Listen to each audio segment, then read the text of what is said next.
What is up, guys? Welcome on back to TK's Garage. Yes, I know it's been a couple of days. I've been busy. I've been traveling.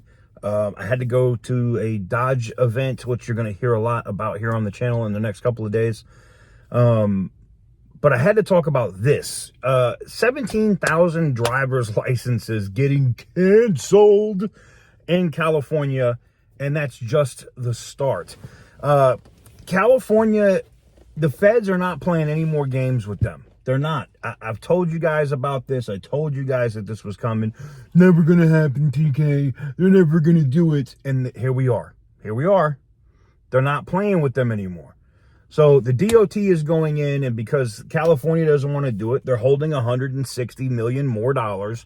But they're also going in and they're going to decertify the state. The state's real IDs are not going to be valid.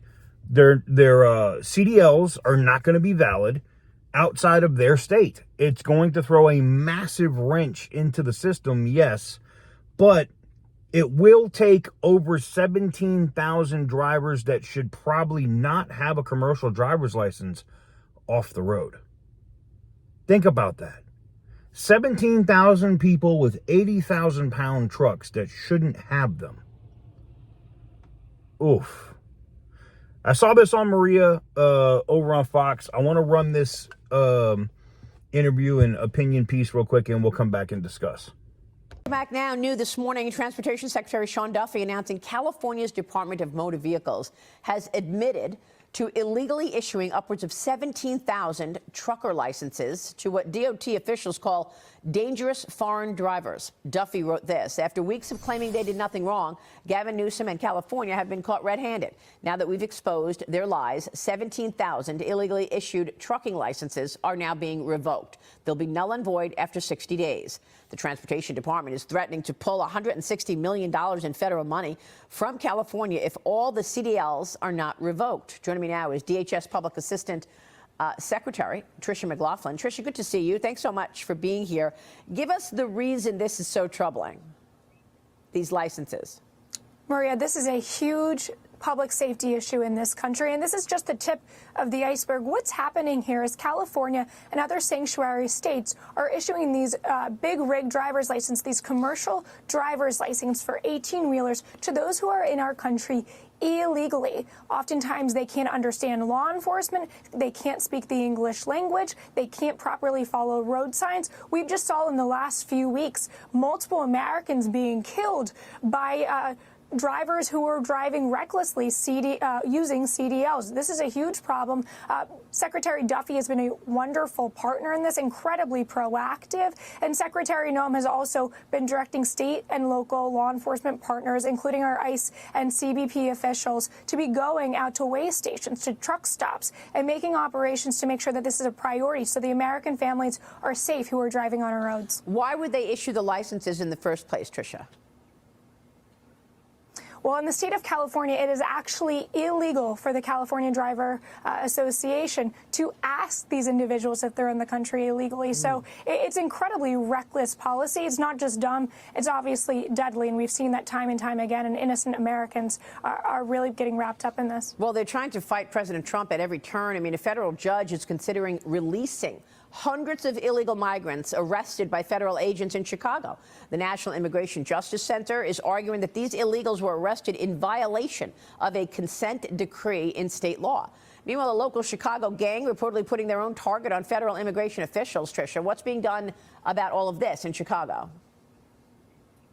Well, we will fight this at every turn. The fact of the matter is they are putting the Chicago public, the American public, at risk with these insane, asinine overturning and trying to turn back these migrants back onto our streets, many of which are dangerous criminals. But the fact of the matter is we've arrested in Operation Midway Blitz over 3,000 illegal aliens, many are whom are child pedophiles, MS-13 gang members, known or suspected terrorists, murders, truly the worst of the worst, Maria. And so this federal judge is trying to overturn that good work, undermine the will of the American people, and put the American people at risk. We will fight that at every turn. But the president just yesterday, he truth socialed some of the remarkable statistics that Secretary Newsom and our law enforcement officers have been able to achieve out of Chicago in just the short time we've been on the ground there. Carjackings are down 48%. Homicides are down 16%. In Chicago, robberies are down 35%. These are remarkable statistics, and that's not because of J.B. Pritzker, and it's not because of Mayor Brandon Johnson. It's actually the opposite. They've been obstructing our law enforcement, they've been undermining them, and they've been vilifying them.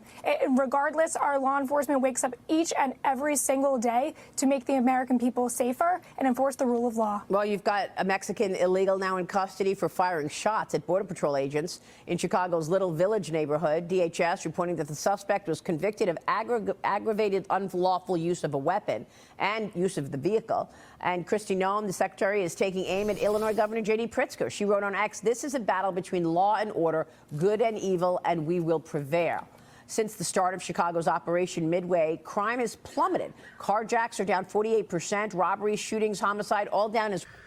So like I said, it's not looking good. It's really not looking good for California, and it's not looking good for Gavin Newsom, as I have another story for you where Gavin might not even get a chance to run for president. He might be going to jail.